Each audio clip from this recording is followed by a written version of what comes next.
to the mindful musings of two spiritual mamas. We are Alicia and Shelby, here to share our 20 years of authentic friendship, life experiences, and acquired wisdom. Infused with love and intention, our episodes will inspire those who are ready to shift their soul path into alignment with its divine purpose.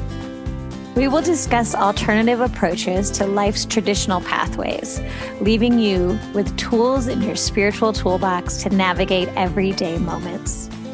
Knowing and embodying the empowered self on a daily basis is one of the most valuable practices you can adopt. Understanding that you are surrounded by a network of support, both physically and spiritually, will carry you into the next phase of your divine purpose. You are not alone on this journey. We recognize we're on a spiritual path, navigating our day-to-day lives, and in this podcast, we'll share with you our organic thoughts as we grow and blossom together. Welcome to episode 5 with two spiritual mamas. This is Alicia. And I'm Shelby. And today we're talking about bringing awareness to our patterns and habits. Whew, this is a big one. But before we dive in, Alicia and I wanted to paint a little visual for you. So as our teacher, Judy Amamora, has shared with us over the years, she's invited us to think about life as a spiral. And as we ride this or slide along or climb, whatever you want to use, up this spiral, we trust that we are going to be revisiting our patterns, revisiting our habits, revisiting certain parts of our lives. And this can be on a daily basis. It can be on a seasonal basis, on an annual basis. As we've talked about in our episodes so far, nature provides us with this same type of visualization, the same type of example with nature, with a daily sunrise, with a daily sunset. So inside of that visual, we're going to ask you to look at the way that you approach your daily lives and your daily habits and maybe some patterns that you are perhaps ready to let go of. That's right. Yes. It all comes down to raising your awareness and starting to recognize the patterns and habits. So like you said, when you first wake up in the morning, what are your first thoughts? What are your first actions? And are these things that you do on a regular basis enhancing your vitality, or are they taking you out of alignment or off balance? And there's so many little nuances that we do throughout our day that we can just notice where things are and notice how they might be different if we made a different action, chose something different. I love that. Enhancing your vitality. Oh, that gets me excited to hear what we have to say. Could have been the title. Enhancing your vitality with awareness to what the heck you do all the day, all day long. All day long. Absolutely. And that, I think, is something that is important for me as I move in my daily life. I don't have a lot of space for big changes, nothing dramatic. So I love the idea of a small step, a little bit of a degree. I always tell my girls, if you're in the forest and you turned 1 degree to your left and started walking, that journey would be so different than if you turned 1 degree to your right. So these don't have to be monumental, holy crap, what am I doing today? I'm so out of my comfort zone changes. These are just awarenesses. So let's talk about how you become aware of these things that need to change. Like right now, I'm getting the body chills. That goes back to our intuition episode. That's right. Yeah, go listen to that one. And we talk a lot about awareness of our body sensations and feelings, and just noticing your vitality level, noticing how clear-minded you feel. If you're feeling overwhelmed and bogged down and stressed out, what is it in your life that's contributing to that as a pattern? What is it if it's a thought pattern or a physical action? And listen to your body's intuition on how you might feel better doing something different. And sometimes it's like a ton of bricks. It hits you and you're like, whoop, okay, gotta change. This is different. I gotta do something different. But most of the time, it's just those little shifts, like you said, 1 degree, one direction, and it will change the way that you live your life. I have this little spot in my back. It's like right in my rhomboids that starts to flare like a little beacon. So whenever I'm out chopping wood or doing too much yard work, I'm like, oh, beep, beep, I got to go in. And I lay on my myofascial ball. I take a break.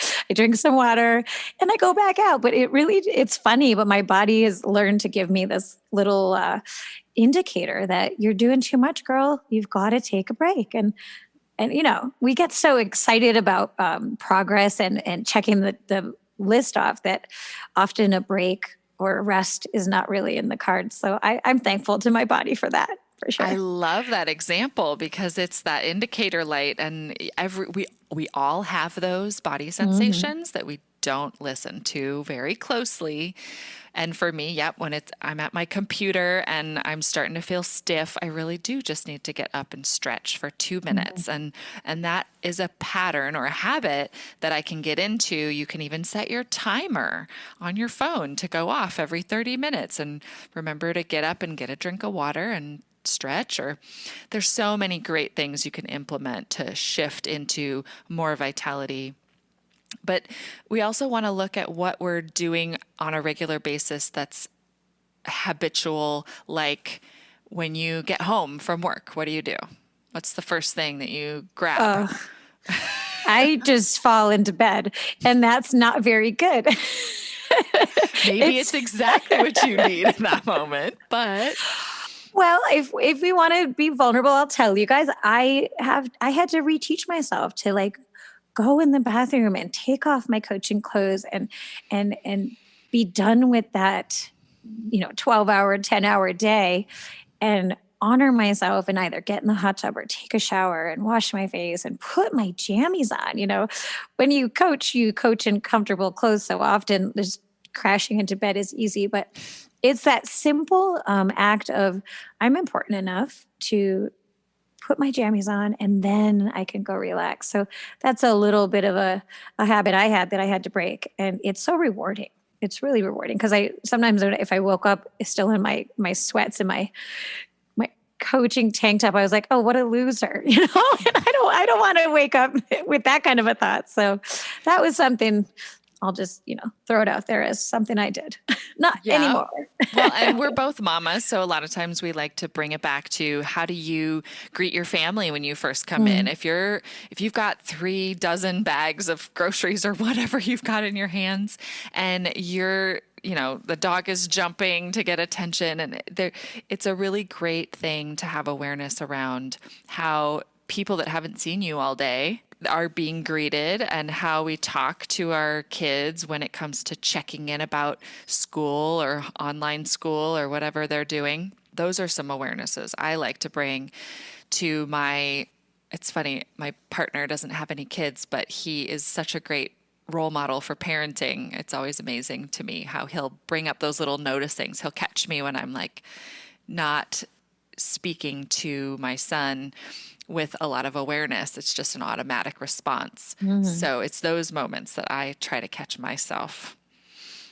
Oh, yeah. I can think of the one where you walk in and the dishes aren't done. And the first person who comes in the kitchen, you want to be like, what the heck?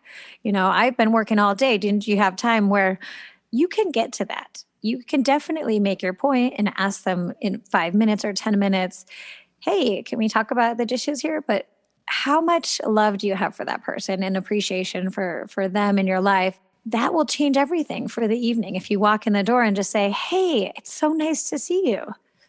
Yes. Then I want to be like, Yes. so you're going to get to the dishes? Well, that brings up the point. It's such a great segue to reactivity. And when you notice you're having a reaction, like you want to bark at somebody or you want to blame something, that we look within and we look at where that is a pattern that is it really does need to be interrupted so Mm-hmm. we actually catch ourselves and not have a habitual response pattern to the people that we love, especially. And Oh, I've been yeah. doing it a lot with my son too, especially with the chores. It's a great example. Yeah. Being able to use it as a teaching moment instead of showing them your level of frustration or annoyance with them. And I think it often comes from the fact that you have a lot going on your plate. And as we've talked about in our other episodes, it might be time to take a look at that plate and take some things off. But that's not necessarily your child's fault or your spouse's fault. So as Alicia and I are going to talk to you guys about constantly, go deep dive into what is the root of this frustration or friction in your body, in your own harmony. So I think for me, I've had to just say, you know what, for the next week, just give myself a week of being grateful for every interaction I have when I walk in the door, or every criticism I get, in my business or even my kids. But for the most part, something I've had to do in my daily patterns is to just thank the person. Thank you for bringing that up. Thank you for having the courage to speak up and point it out that you don't understand what's going on in this particular situation, or you might see it a different way than me. And then it brings this like gentleness to the conversation that you can then explain yourself or explain perhaps what they're not seeing and a little bit more about, or vice versa, whatever. It just brings coziness instead of defense. And so that to me is a big pattern and habit that I wanted to bring awareness to in my life, was just being defensive, you know? That is such a fantastic practice. And I love that story. Just making a choice to thank people when they come at you with a criticism, because they're coming from their perspective and they're seeing something different than what you're seeing. Or maybe it's an unconscious thing that you're doing and they're helping you, right? So thank you. Thank you for Yeah. helping me. Thank you for speaking up. What a wonderful, fantastic tool for people to get out of that self criticism, defensiveness. I mean, there's so many things there. I just feel like we could expand on that forever. Well, I do want to say something about what it does for them, because they might be terrified to bring it up to me, because like, wow, she's the boss here, but I really want to say this because it seems to be affecting my child, or maybe it's your own child that's bringing something up to you and they're like, oh my God, I got to tell my mom that she's really annoying when she does this certain thing, even though I know she loves me. But when people speak up for themselves, applaud them, thank them. Please, like, I'm totally getting chills right now. It's just so important to say thank you for using your voice. And if they perhaps used it a little too aggressively or whatnot, you can get to that. But I really do think it matters, especially when you're working with youth, your children. Thank you for speaking your voice. Thank you for saying what's on your mind. That's so important. And then you move on from there. And but again, like I said earlier, it gets to be more comfortable, and you don't have to work through all those frictiony moments to get to the root of it. Yes. Well, so if our listeners are asking themselves right now, like, what can I do to notice a pattern? What is it that's like, how do I even do this?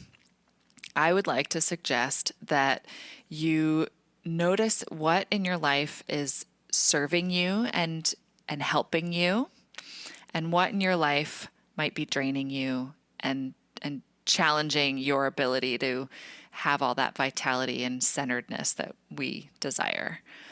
And it's when you start to recognize the things that are not working for you, I would love to gift you with this idea that although it may not be working for you right now, you took on that pattern or developed that habit because it did serve you at one time. It was either a coping mechanism, or it was keeping you safe, or it was a great way to have more fun in the moment. And right now you're actually needing to be more serious or more, focused.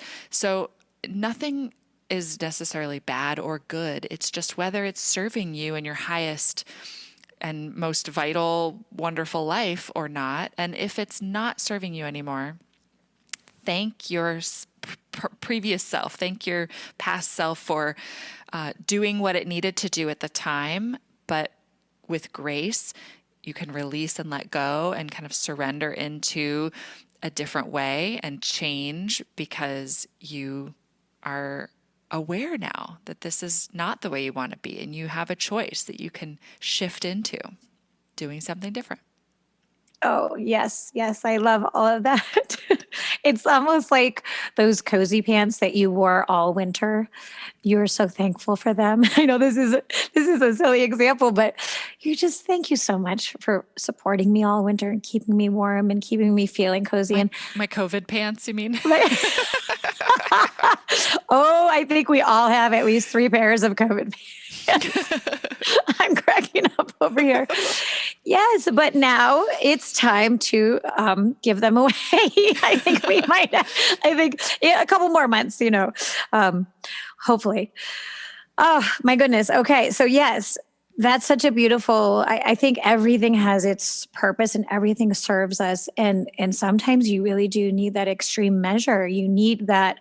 You know what? I had that friend that I called every single day, and with unconditional love, they fed me and they helped me and they nurtured me, and that friend isn't going to take offense when you can drop back a little bit and not call them every day. And I'm not saying that's a bad habit or a pattern to get out of. It's just sometimes there's emergency patterns that we do need, and that's okay. Yeah, I think exactly. what's important is when you recognize that you don't need them anymore and Yeah. that you look at yourself on that spiral and you say, you know what, I've turned the corner here. Well, there's no corners in a spiral, but you know what I'm saying? I've come back I around. I've come back around. I'm a little more clear, whatever it was that was bogging me down, that funk isn't with me every day. I'm able to look at things from a higher perspective and, oh, I'm ready to shed that. Thank you so, so much. Mhm. And be gone. Be gone with you. I want to bring up one of my deeper, bigger patterns that I've worked through in my life. And I think, Shelby, you can relate, is people pleasing. Oh, yes. People pleasing can be one of those things that we have ingrained in us and there's so many of these types of patterns. I'm just using this one because it's has been mine that I continue to use this spiral analogy to circle back to because more and more of my needing to speak up for myself and share from my truth and my experience instead of worrying or coming from a place of fear about how the other person is going to receive me or what their reactions are going to be. We can only really be focused on what's going on inside of us and doing our very best to communicate with clarity and love and all of that. But I just thought I'd bring that up because it's one of my patterns that I've been working with my whole adult life, noticing and constantly refining my responsiveness to that. It's almost like a reaction of, a habit for sure.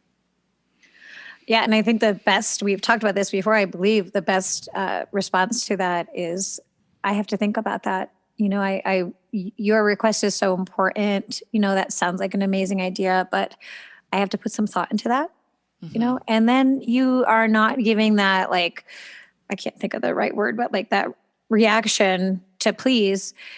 You're actually going to go home and be like, how does this feel in my body? And if you get an instant stomach ache or your neck starts to hurt, you'll be like, oh, yeah, that's not going to be sustainable for my regular daily life. And that's a beautiful way of gauging and using, like we've talked about before, your body as a pendulum. Like, is this resonate with me?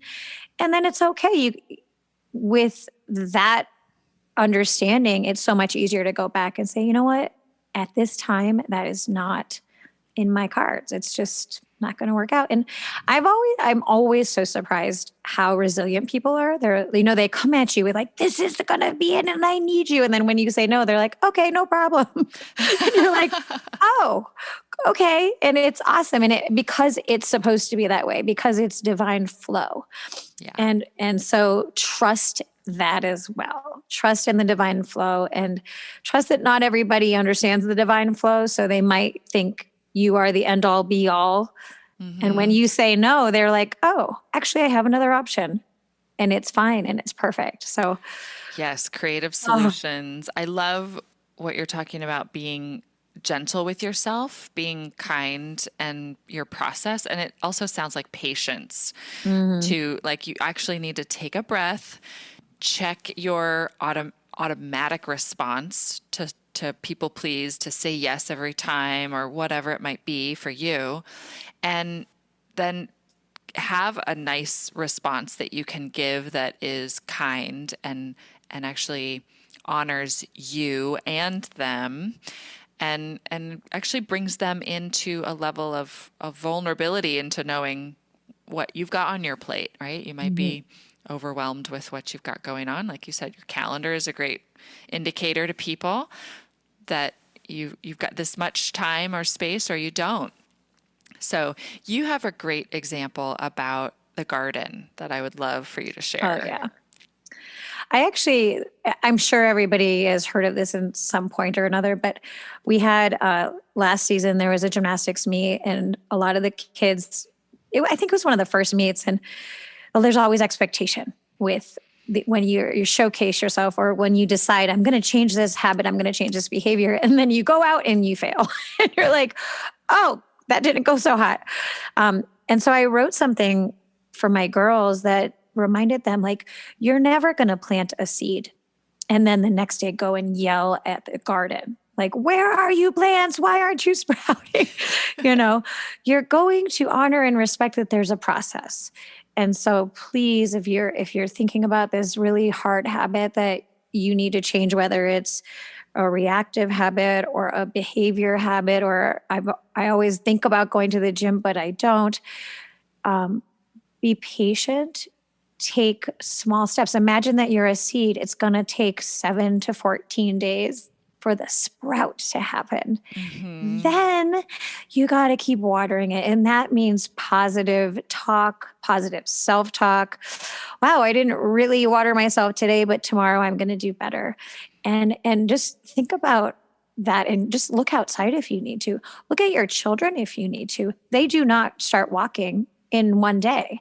And that's another example I say to my kids all the time. I'm like, do you know how many times a person falls when they're learning how to walk? Like they don't even understand they're failing. They think it's hilarious.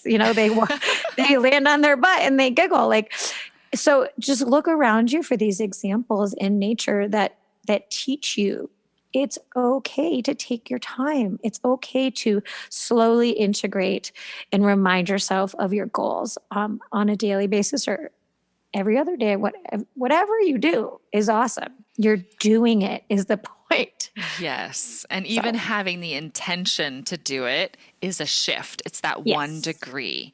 And that's all we need to do. But revisit that. Remind yourself. Hmm. Try again tomorrow. And when you do catch yourself, celebrate it. And when you don't, be gentle with yourself and compassionate and flexible. And just know that tomorrow's another day. You can try again tomorrow. It's just like the way we would be ideally raising our children, right? With so much nurturing and loving support. Do that for yourself too.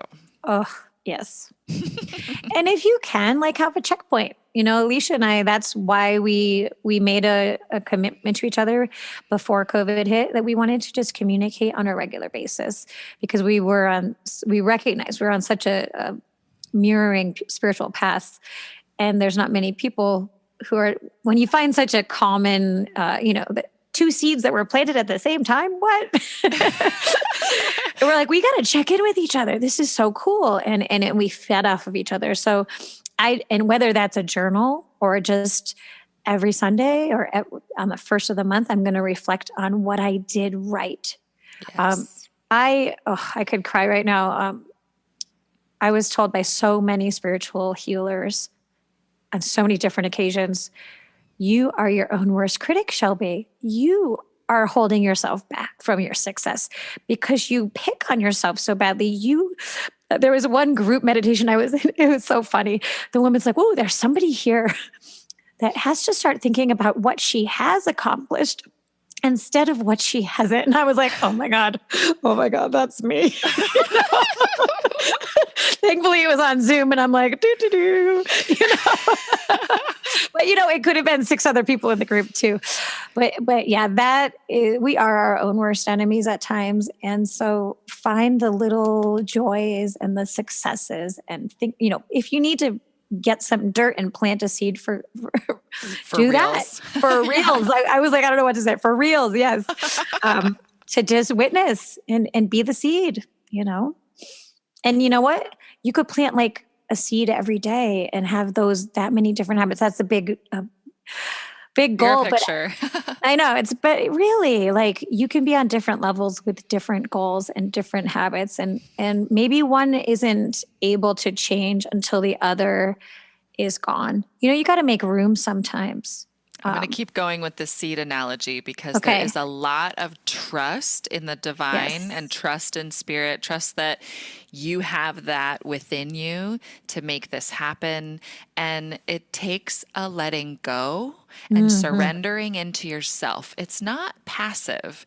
It's actually very active to make that choice, whether it's to stop doing something or to start doing something, but to trust and give your whole heart and soul in belief that it's possible, that you can do it, and that you're supported by the universe in that. That is so huge. Mm. So huge. And speaking of being supported by the universe, there's Yes. also an astrological perspective of those energies in which we can flow like high speed down a river, or when it feels like we're trying to climb uphill. And this last year in 2020, Mars was retrograde for like 6 months.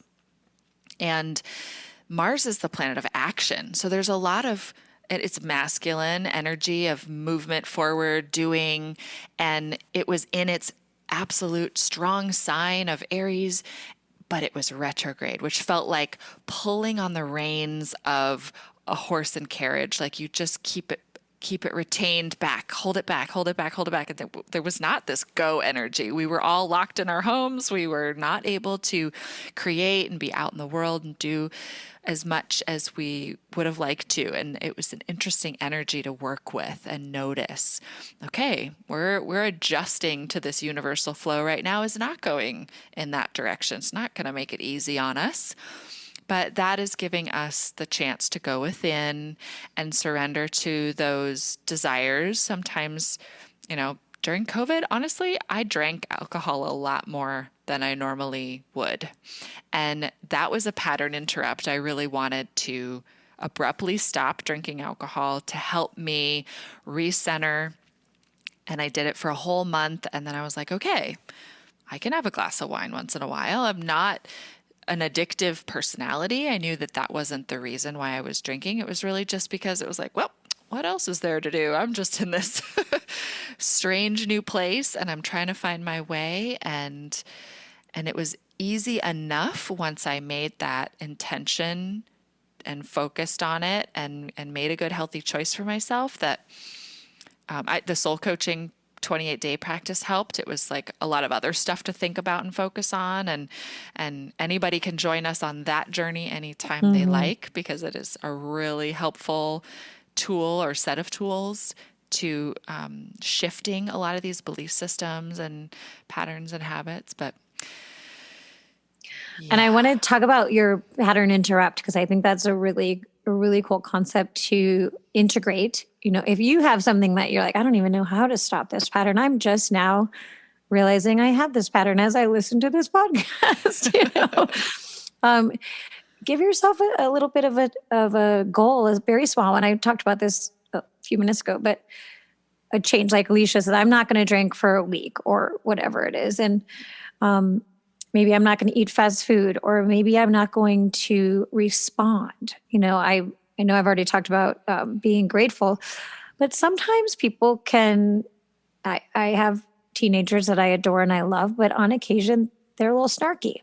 And I have learned to just let the snark be the last thing that's said.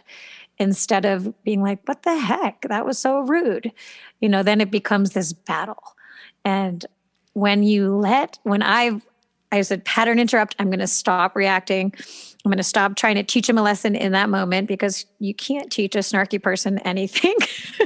Not in that moment, you can't. No, no. And it was actually almost immediate, where my son was like, oh, God, Mom, sorry, that was a little bit rude. And I'm like, oh, thank you. Yeah, sometimes silence is the best response in Yeah. those moments of like, yeah, let's just let that vibrate in the air for a minute. Do you hear yourself talk? Yeah. Yeah. And so I love that idea of pattern interrupt. And then, of course, you feel it differently when you do bring it back in. You're like, oh yeah, that is uncomfortable when I eat that, or when I drink a couple beers, or when I stay up too late and watch Netflix and I'm obsessive with binge watching. I'm, Absolutely. I'm giving you That's guys all my secrets. But that's that body awareness piece too, of noticing how you feel, noticing the body sensations. Your body will talk to you. So let's talk about spiritual bypassing. Ooh. That is a term people may not have heard before. So I'll go into what that is, and then we can talk about how, when we're changing habits and patterns and becoming more integrated in our spiritual life, how spiritual bypassing can actually be detrimental instead of being the thing that helps us. So, just like when you're bypassing anything, you're going around it, right? You're not going through it, and you're not looking at it and focusing on it. You're actually looking away from it, and you're going away from it. So, spiritual bypassing is taking one of these habits, for example, something that you're looking to change or that you don't like about yourself, even as a self critical way. Maybe we notice, oh, I don't want to be doing that anymore. Okay, well, instead of looking at why I do it, the thoughts that are involved in it, and going into the feeling, I'm just going to say, I'll just stop doing it and be spiritual, and stand in my loving heart, and only do things this other way, without necessarily seeing that it's still there. It's still pulling on you because you haven't identified all those bits and pieces that are so important to know deeply. Instead, you're just avoiding. So is this where we were talking about kind of keeping the messy basement messy, and not dealing with the groundwork? Like, you've got this spectacular home and like love and light, and you're kind and gracious, but you've still got some stuff in the closet or in the basement. This is not the easy path. A spiritual journey has its shadows, and Yes. you've got to go in there, everybody. You've got to go in deep, and you've got to confront them. There are so many ancestral patterns and habits that came with us into this, existence, this life, or your own, that you maybe shoved down. That, I know it doesn't sound appealing, but you really do have to go in and go deep. And Yeah. Especially if they're really powerful feeling states that come up. So, say the reactivity, that you're feeling, you bring up a lot of anger and you don't know how to deal with it. Instead of just saying, oh, I'm not going to be angry, you need to look at the feeling of anger and what it feels like in your body, and look at how to express it in a healthy way, because that does exist. I've learned healthy mhm. anger does exist, and that was a challenge for me for most of my life. And sadness is another one. I've been in phases of my life where I avoid sadness. Shelby, I know you love to cry, and it is like a healing emotional release for you. But for me, crying and sadness was something I was trying to avoid. And now that I've integrated that within, I can see that that was that spiritual bypassing. That was an avoidance pattern. And now, when I do feel the sadness, I go deep into it, directly into it. And I like to cry, and I like to know why I feel that way and what it is about that cycle that's keeping me sad if I'm, stuck in it. and then flow right through it onto the other side. I'm so happy to be back into joy when it's over, but it's much better and more satisfying feeling to go through it than to try to avoid it and go around it with that spiritual bypassing. Yes, it's a long-lasting sustainability. As you were talking, I was like going back to my seed and thinking, if I plant seeds in a bed that's full of weeds, that seed's not going to grow. It's going to struggle to try to It's going to grow. get choked out. There's no space. And so, as our spiritual midwife, and from her title, this is her self-imposed title, Judy teaches us you've got to birth these things. You have to release them, and release them, of course, with gratitude and love, as we say in every episode, for what they've taught you and the lessons you've gotten to swim through to be the person that you are. But ultimately, cleanse them, let them go. And it's so fun. Not maybe fun is not the right word, but the alignment and the accessibility of what can then come flowing into your life it's huge. It's The huge. word I love is satisfying. It feels so satisfying, gratifying. You feel so successful. And I have reframed my belief around success.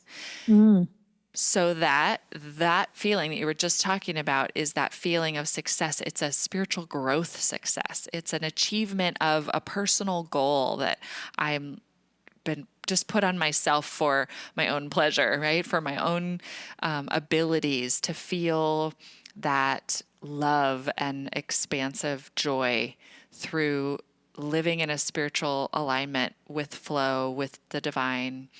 It's so satisfying. I love that word, satisfying. My son loves it too. My son's always like, click something open. He's like, wow, that's a really satisfying sound. Yes. Yes, my daughter too. And I think it's important to remember that your sense of self-worth, your sense of character from the deepest levels is going to be the frequency with which you attract others or situations or success, as you say, or money. What's the word for being fortune? Abundance. Or abundance. Thank you. And so I know I've almost been in a place where my dream was right in front of me, but I wasn't in alignment with myself enough to receive and sustain what was being offered at the time. So it's almost like it's got to stick. And if there's not a place for things to stick, they're going to be on their merry way. And as I truly believe, the universe will provide the opportunity again. It's not like love lost forever. But you got to do the work. And so doing these little habitual recognizing, what are my little tweaks I could start to make? And then it just becomes so normal and familiar to witness yourself when you're reacting or when you're being overly controlling or when you're whatever your habits are. It becomes easier with ease. Nothing's easy, but with ease, you can shed the layers. Just like, I was asking, or I was telling Alicia about some journal work I did with my girls. And I asked them, I said, now that you're teenagers, you've been in the gym for 6-7 years, some of you, think about the way that you've redecorated your room. Of course, they're like, yeah, like 6 times during COVID. I'm like, oh, I know. I know. But think about, how your room was decorated when you were 8 versus how it is now. So what habits as a early teenager in your gymnastics career, what has changed? What do you see and what do you want to change? And the primary one, and this almost made me cry in the moment, they said, we've learned that we have to speak up for ourselves. And we have to say what we need. And if it's that we're tired, that we're in pain, or that the bars just need readjusting, but you're busy over there, it's okay to speak up and ask for what we need. And, as an 8-year-old, 9-year-old, that's not always easy.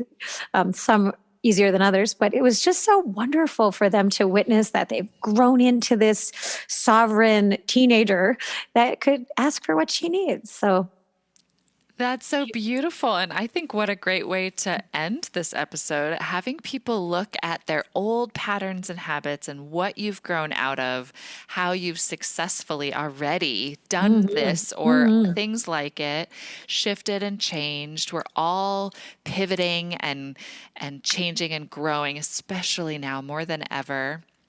And Oh, yes. change is constant. So embrace it.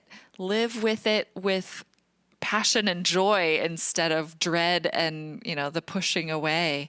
Mhm. And look back and appreciate the ways in which we have, like I said, this patterns that I've shifted over the years. It's amazing to be able to talk about it now and say, I don't do that anymore. It feels so good. I don't feel so constrained or limited. It's a much more expansive feeling. I definitely feel freedom and trust and ease, like you were saying, is it's so wonderful to be able to feel here now. And then I can only imagine what another 5 years of living in this level of consciousness is going to grow into and Mhm. how I'm going to feel. It's going to be better. I'm sure of it. And something you brought up before we close, checking in with your people. I do this often with my children. I say, "Wow, you guys have changed so much because you're supposed to," but do you guys notice how much I've changed as well? And let's talk about that and let's celebrate it because uh, if you don't check in with your people, sometimes they expect you to be a certain way. And then when you're not, it's disconcerting to everybody. And they're like, but you're supposed to respond like this and you're not. And you're like, well, that was a thing of the past and I've shifted. And yay, thank goodness. Yay! I love that you brought this up. I call it updating.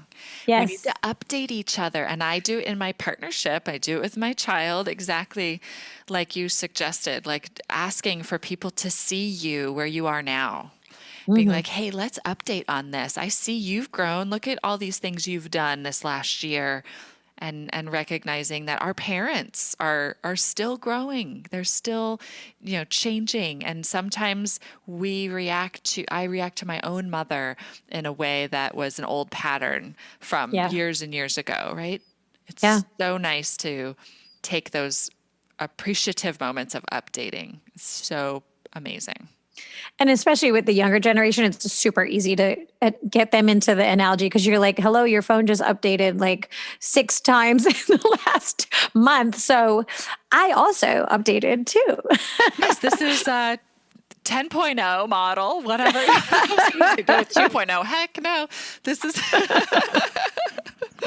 growing and developing all the time. I love that I get to do it alongside my best friend, this beautiful woman, Shelby, that is such an example of all of this for me and with joy. All of that with joy. Yay. I'm going to be Shelby 4.6 and you can figure out why, Did you get it? Yes. Okay. Yay. Well, best of awareness and patience and love, self love, and gratitude and kindness to all of you on this journey. This is a constant journey that we're on. Change is healthy, but like Alicia said already, it is constant. So roll with it, flow with it, be the river, be whatever, the fire, all of it. Big blessings to you guys. Big blessings. Yes, with Yes. ease and grace. Yes. So much love. And we look forward to talking to you again. Please subscribe so that you get notifications when a new episode comes out because we'll be talking to you again next week. Yay. Thank you. Blessings.